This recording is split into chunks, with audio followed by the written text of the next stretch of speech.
tunog damdamin ay wala. Huwag iyong maririnig, may hinahanap pa, wala ng buhay. May kulay pa rin itong nadama nang nawala ka. At sa hapa ng gabi, nasanay din ako. Napatunayan kong kahit mag-isa, tuloy ang buhay. Kahit wala ka na, kahit wala ka na, kahit wala ka na, bukas ay maghihintay sa gitna ng pag-iisa. At kung sakali mong ibig kong muli, sisikapin kong hindi na muling magkamali. Mahirap mang gawing limutin ka, luluha man sa aking mga mata. Tuloy ang buhay kahit wala ka na.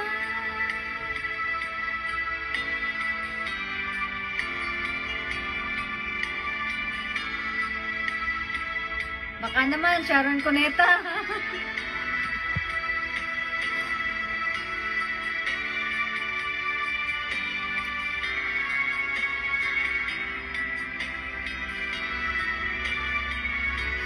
Kahit wala ka na, kahit wala ka na, bukas ay magniningning sa gitna ng pag-iisa. At kung sakali mang ibig pang muli, sisikapin kong hindi na muling magkamali. At ayoko ng panahon sa luhang dulot ng nakaraan. Tuloy ang buhay kahit wala ka na.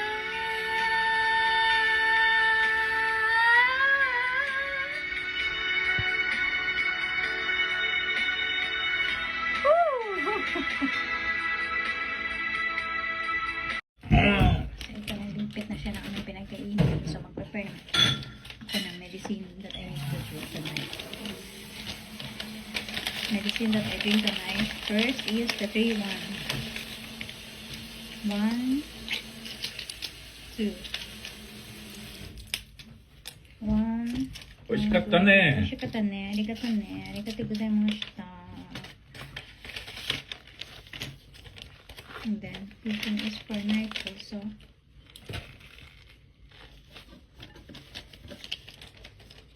You need to take your medicine also. Yeah, I need to take my medicine. なんかこれ足りないだな、朝晩。 What? 足りない。 It's correct. 3. これ So, 3.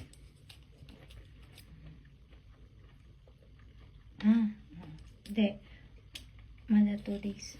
うん。 2 days. And then, 3 now. 3 now. And then, 1 powder. I need the powder 1. I need the powder. Hmm? I need the powder. I need powder. Hmm. This one, I need this one. And then, the blue one. これペーパーだから paper da ka shita ka na yero. Blue one, so blue and then white one, big one white. So big one white. So ito, ang dami na. And then for mine, Takeこれ now. まだ早いかな。 what's the other one? まだ早い。 Mada aro yun. Mada aro.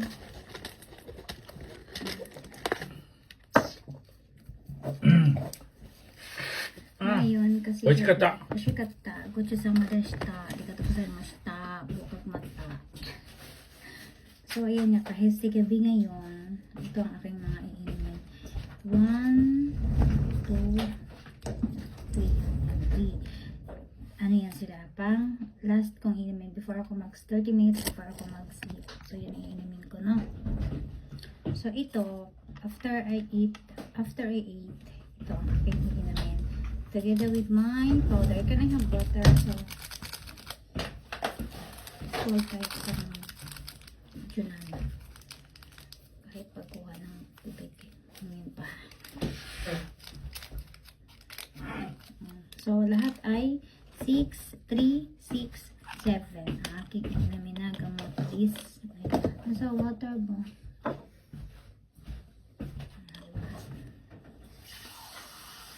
Ito yung pinakaayaw ko kasi nasasapa ko. Yuwa.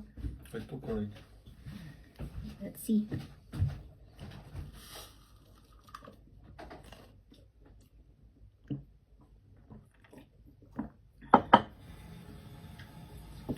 Another 3. Ito 5 mg, 500 mg, 500 mg to. The other one is 10 mg, and then the other one is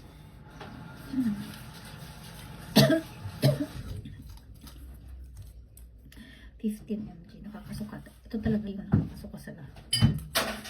Kung pwede lang, ayoko na siya inumin.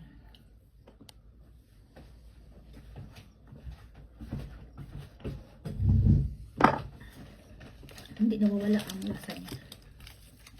So ito, after na akong before I take off before ako matulog, kailangan ko siya inupin kasi hindi ako makakatulog nang hindi ko siya naiinom. Lahat yan ay pang relax sa aking isip, sa aking kaluluwa, sa aking isip, sa aking brain, sa aking mga ugat. Lahat sila ay pang relax ng aking basta yun. So ito, iinimin ko to before 30 minutes before I sleep. Iinimin ko siya. Hindi minsan nakakalimutan ko pa. Yesterday, I think this 10 o'clock on the evening, no? What time will take? So, this one you can eat and not drink anytime. Sigaw yun. Kaya 30 minutes before 6 o'clock. Yours? Kaya, oo, sembo. No. The one, これは you can take now. これ。 God, I took already. これは take now. だから、だ。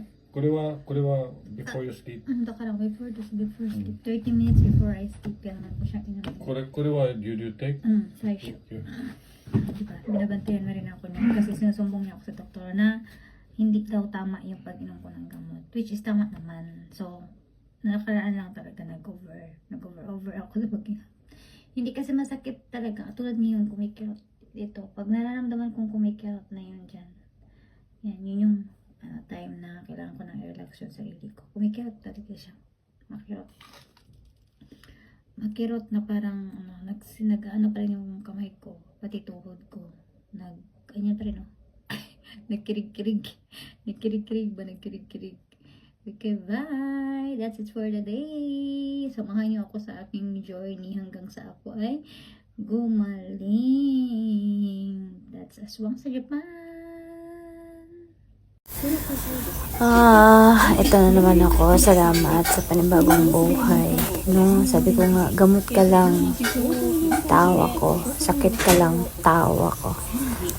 Sobrang taas po ng dosage ng gamot ko. So, parang yun yung nagpapahina sa akin. Parang may babagsak ka talaga muna. Ang tendency kasi ng gamot ko is nangihina mo na yung katawan ko, manghihina mo na lahat. talagang pahihinain ka muna niya. Pero makaka-recover ka na. Kaya nga lang, parang yung ina-adapt pa ng katawan ko yung gamot.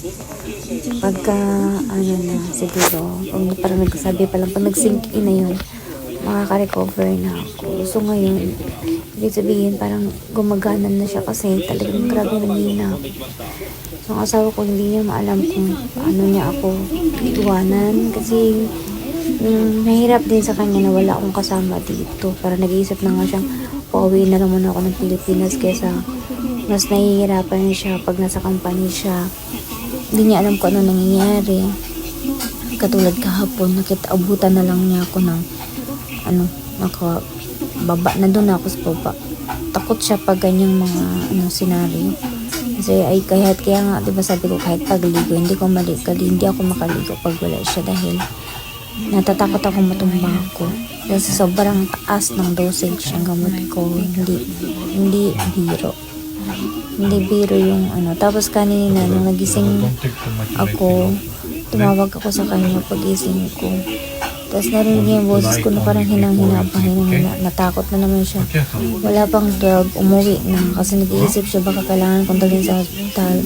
Sabi ko kung ano nangyari sa akin. Sabi ko, yung tuhod ko, nawawala ng lakas. Tapos mga kamay ko, pag humawak ako, wala siyang power. Kaya sabi ko, gusto kong maglakad. Bukas, subukan kong maglakad. Kausap ko nga yung aking dito, ate-ate, yung aking madam-madam. Sabi ko, hinang-hina ako. Gusto kong maglakad. Gusto niya akong puntahan dito. Sabi ko, kailangan ko talagang maglakad sa umaga. Kailangan kong kayanin maglakad. Kasi parang pag hindi ko ginawa, parang lalo akong manghihina. Kailangan kong labanan yung gamot ko. Kaya nga gamot ka lang tao ako. Ayan.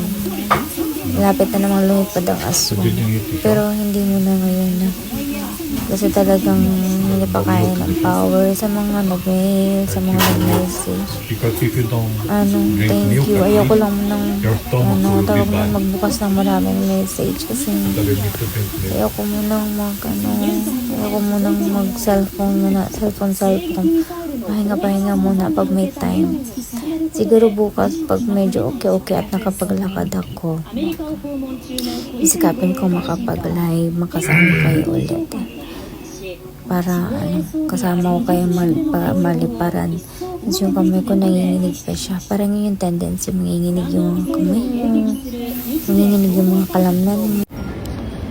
Ito na yung araw na kinakatakutan ko, yung araw na malalaman ko yung result, kung bakit dumating ulit ako sa point na to. 3 years ago, naranasan ko na to. So, alam ko naman na may nararamdaman ako, alam ko may sakit ako, pero yung hindi ko nga siya pinapansin kasi parang pag inisip kong may sakit ako, parang wala na akong silbi. Yun yung lagi nasa isip ko kasi alam ko naman nananalig naman akong gagaling ako. At saka wala na akong nararamdaman. Basta iniiwasan ko na lang ma-stress ako. Ayoko na iniisip ako.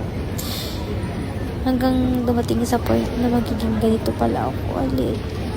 So parang lahat na lang pinapaubaya ko sa Panginoon. Bahala na siya. Gabayan niya ako. Lalo't tigit ang mga anak ko. Salamat sa asawa ko, sa pamilya ko, na nakasuporta sa akin. Kasi hindi ko kakayanin ang lahat ng ito kung wala kayo. Sa mga taong nakatingin na nakakapag-live ako na masaya ako. Hindi nyo alam kung anong nararamdaman ko. Sa bawat ngiti na nakikita nyo ako, durog na durog ako. Yung sakit na nararamdaman ko, hindi nyo yan naiintindihan kasi hindi kayo nakakaranas. Hiling ko na lang na sana huwag kayong magkasakit. Huwag niyong danasin ko ano bang nararanasan ko ngayon. Kasi